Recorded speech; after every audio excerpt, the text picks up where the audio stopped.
Ya, Assalamualaikum warahmatullahi wabarakatuh. Pada kesempatan kali ini, perkenalkan saya Diki Chandra Tribuana dari PTIA 2020 akan mempresentasikan mengenai makalah saya, yaitu terkait dengan standar nasional pendidikan mengenai standar proses di jenjang SMK. Ini adalah tugas dari mata kuliah Pendidikan Bahasa Indonesia E25 dari Universitas Negeri Malang yang dibimbing oleh Bapak Dr. Didin Widiantoro. Langsung saja, yang pertama di sini ada pengertian mengenai standar nasional pendidikan dan juga standar proses. Yang kedua ada tujuan, yang ketiga ada manfaat, dan yang terakhir ada implementasi. Untuk pengertian dari standar nasional pendidikan dan standar proses sendiri, standar nasional pendidikan merupakan kriteria minimal tentang berbagai aspek relevan dalam pelaksanaan sistem pendidikan nasional dan harus dipenuhi oleh penyelenggara dan atau satuan pendidikan di seluruh wilayah hukum NKRI. Seperti itu. Di sini ada jenis-jenis dari standar nasional pendidikan atau apa saja yang terdapat di dalamnya, yaitu ada standar isi, standar proses, standar penilaian pendidikan, standar kompetensi lulusan, standar pendidik dan tenaga kependidikan, standar pengelolaan, standar pembiayaan pendidikan, dan yang terakhir standar sarana dan prasarana. Nah, di sini untuk standar proses, yaitu merupakan kriteria minimal proses pembelajaran berdasarkan jalur, jenjang, dan jenis pendidikan untuk mencapai kompetensi lulusan. Nah, di sini juga ada peraturan pemerintah nomor 57 tahun 2021 mengenai standar nasional pendidikan. Yaitu di sini ayat 1 itu meliputi standar proses, di mana di dalamnya ada perencanaan pembelajaran, yaitu untuk merumuskan capaian pembelajaran yang menjadi tujuan belajar dari suatu unit pembelajaran.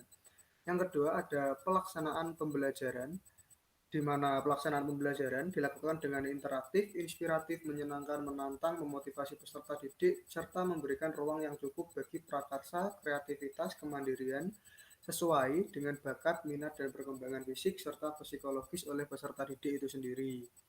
Yang ketiga yaitu penilaian proses pembelajaran digunakan sebagai bahan evaluasi dari rangkaian pembelajaran peserta didik.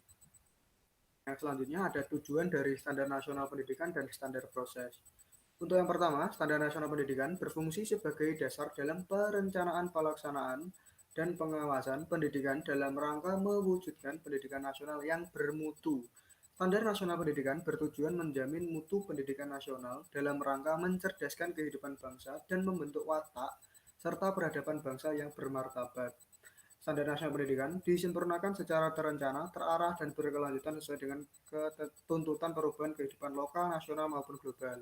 Standar proses berfungsi sebagai tolak ukur untuk mengenai pelaksanaan pembelajaran pada satuan pendidikan untuk mencapai standar kompetensi lulusan yang sudah ditentukan. Jadi, standar proses ini merupakan salah satu standar yang penting atau sangat penting dalam standar nasional pendidikan untuk menciptakan kompetensi lulusan yang sesuai dengan yang sudah ditentukan sebelumnya. Nah, ini dari segi manfaat dari standar nasional pendidikan dan standar proses.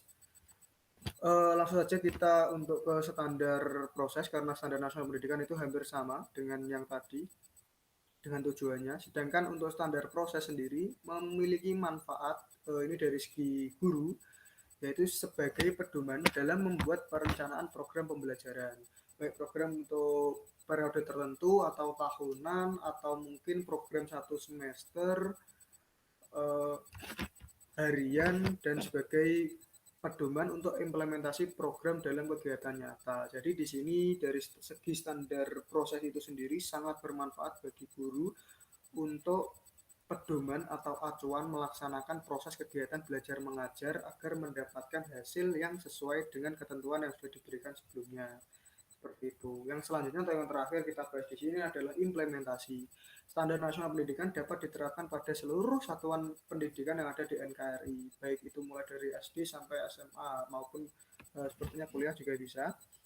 Yang selanjutnya itu penerapan ini dapat dimulai dari tenaga pendidik sebagai contoh dan peserta didik sebagai objek. Jadi guru sebagai contoh untuk implementasi ini dan juga siswanya nanti bisa mengikuti arahan dari guru. Yang selanjutnya dengan diterapkannya standar nasional pendidikan terutama mengenai standar proses diharapkan satuan pendidikan akan mampu mengeluarkan lulusan terbaik. Yang terakhir Ini sekaligus bertujuan sebagai ajang untuk satuan pendidikan berlomba satu dan lainnya menghasilkan lulusan terbaik dengan implementasi SNP yang ada. Jadi diharapkan di sini dengan adanya standar nasional pendidikan, selain itu sebagai acuan untuk menciptakan suatu lulusan yang baik sesuai dengan yang ditentukan, itu juga merupakan sebuah ajang di mana bisa digunakan untuk satuan pendidikan yang setingkat untuk saling berlomba satu dan lainnya. Bagaimana caranya agar hasil dari peserta didiknya bisa mengeluarkan lulusan yang berkompeten, yang sesuai dan mencapai bahkan melebihi target dari standar nasional pendidikan itu sendiri. Di mana ini bisa dibandingkan dengan sekolah-sekolah lain yang mungkin belum mencapai dari standar nasional pendidikan itu sendiri. Terima kasih. Penjelasan dari saya sekian. Ada kurang lebihnya saya mohon maaf. Akhir kata, wassalamualaikum warahmatullahi wabarakatuh. Semoga apa yang saya sampaikan bermanfaat bagi kita semua. Terima kasih.